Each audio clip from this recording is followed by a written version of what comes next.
How's everyone doing? It's kind of late. I'm the last one of the night. Is everyone still awake? Yes. All right. I'm taking you all the way into the touchdown. Who's Pats fans in the house? Pats fans? No, everyone. They lose one game and y'all want to just hop off the bench. All right. They're not Pats fans. Okay, fine. I'll recognize when I've lost that one, but hopefully we'll win you over right here. So I'm CEO and founder of Point Motion. We are a software development company which builds motion control software for children receiving early intervention services and assessments. Currently around the world, children aren't receiving the services they need, whether it be assessments or enrichment. The number of specialists around the world just can't keep up with the growing population of children diagnosed with special needs and disabilities such as autism. Right now, therapists are traveling to each client individually to conduct those assessments, and they're forced to physically gather that data, travel sometimes 40 plus miles to arrive somewhere, and then come back and then put it all in their database. And by that point, you can guarantee hundreds of other children have left without any sort of information or data gathered. So you'll see right here by this information listed, recent reports show that 15% of the children who need early intervention services actually receive it. So there's a huge population of children which are not getting any sort of assessment services, and which leads to the wait times being 3 to 5 months just for a child who might have autism to have their first assessment. So we develop software that can enable the current population of specialists to serve the current population of children in need. It's a very simple and straightforward thing, but right now the manual methods of collecting that data just don't serve the needs of the children. The government has tried to solve this problem by throwing money at it, but that's only going to go so far, and they've already noticed that, and they don't even fully fund what they promised, which was the IDEA Act, a small percentage of it. And at the same time, like I said, there's not every child being serviced. So you get the private corporation, the private clinics that are charging up to $3,000 per assessment. Therapists are having to pay $20 just to buy a form to conduct that assessment and submit it to a service called SPED forms. So what we said is we can solve that problem, like my cousin's life who was in a motorcycle accident and was paralyzed. And I said, instead of composing music for orchestras, why don't I make a way so he can use music to benefit his life, so he can grow and use that as a means of getting through his therapy. And that was just the start. That was 4 years ago. From there, I realized, wow, there's a lot of stuff for physical therapy, but children are the ones who are already playing these games and that could already make use of a technology like this. And a lot of times you see that children with special needs aren't spoken for, and especially they don't have the right to vote. So you better bet the politicians aren't passing policies for them. And that's just the sad truth. What we do is we provide a software which uses music to engage these children in things not only that makes them proud and excited to get an assessment done, rather than having a stranger come over to your house and say, play these games, which in most of the senses is already skewing the data that's being collected. And then they're going to give you medication that they're going to have your kid use, and then they're going to wait 2 months to come back and see what the deal is.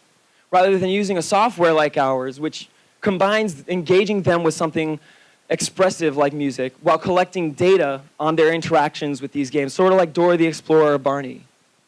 So it's a really simple concept, but really impacting and really accessible. Our software uses the camera built in on a cell phone or a laptop. It doesn't use a Kinect or wearables, it just collects that data straight from the image recognition software. And how they interact, what time of day they interact. Because that's a big thing. That's going to change the difference, right, on whether a kid's performing at a certain rate in the morning or afternoon or what time. And these data points aren't being collected one at a time on a piece of paper or in a computer. They're all being collected simultaneously and can be done all around the world at once, which is a huge breakthrough. We're talking about disrupting the methods in which hospitals around the world are able to service places like third world countries. When you have so many kids waiting in line, how do you know who to prioritize? So that data, whether it be on memory, things like range of motion when we're working with children who have lower cognitive levels, and we see what kind of patterns of motion they're doing in response to even something when we work with music therapists in something as simple as a sound or an instrument. Are there any questions? I'm sure, thank you very much. I'm sure there's a lot of stuff we can still get to. But I wanted to get the concept across, yes.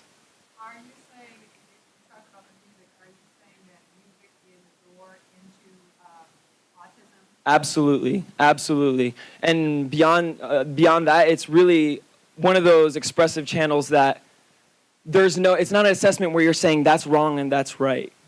It's a way you can discover an individual's, reaction to, or their preferences in a level that doesn't require them to say, this is my favorite.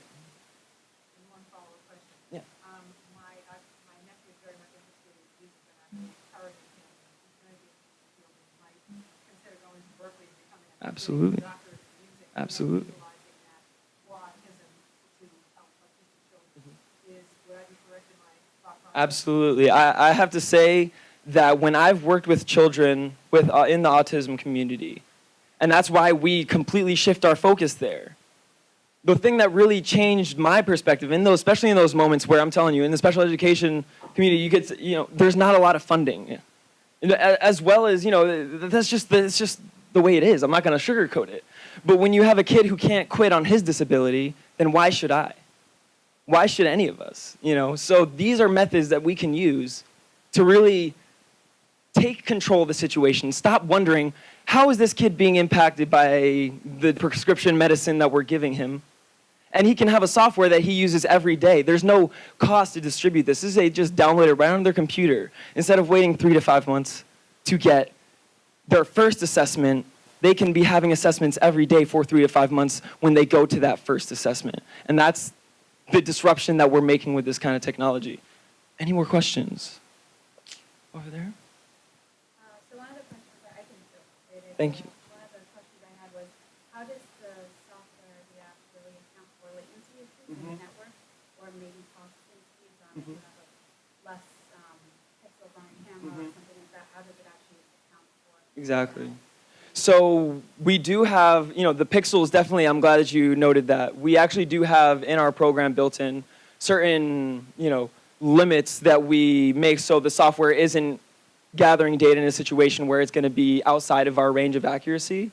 We keep that lowest 95, and we could get even within the centimeters when you're using something like a higher end computer. Inches is the furthest we'll go, but a lot of times these kind of assessments that we're gathering allow us to, really capture data that isn't necessarily as simple as, a math problem, but more so the general reaction, like how high can they move their hands, or are they able to put it above their heads? And the data that we're gathering isn't stuff that we're making up. They're established protocols that are in the health industry that they're doing with these children, but rather than have to make them physically go there to do it for every child, we just automate it, and it's that simple. Thank you. Any other questions? Well, I think I got one more minute left here. Yeah, so are you making it so that therapists can access these videos and watch them and do an assessment? Or So- is your software automatically assessing and then? So the video, the data that's being captured is a skeleton. We are very careful. We don't, we're hip. We keep our compliances in order, and we don't want any video of any kids online. So all the data is stored locally. The information is kept within the privacy constraints, and it's uploaded online to a database. So although they won't be able to see the child behind the picture, they'll be able to know which client they're working with from there and see the skeleton actually, recreation of that. But there's a lot of ways we can graphically visualize this data, whether it be a heat map. That's something we've done before for child's range of motion. And it's very interesting data to see, absolutely. But is the therapist reviewing? Yes, so we don't make any diagnostics, and the therapist is, that's actually in our 5, so we actually do have IP, we weren't able to get there, but we do have one patent in our motion control aspect of the platform, and we have a patent pending in machine learning algorithms specifically for diagnostics and taking out the pattern. So although we're not there right now, we see that within the next 3 to 5 years, that's where our technology will arrive. Thank you. And one last question? Sorry. Hospitals and clinics that have early intervention programs. Typically, I'm speaking to the therapist or their chief medical officer, and they'll say we have typically around 200 to 300 clients, and those are people who often need to serve something around 500 to 600 in their community. So those are the people that we're working with. Yeah, feel free to come talk to me afterwards, and my email is right there. Oh, there we go. Boom. Thank you.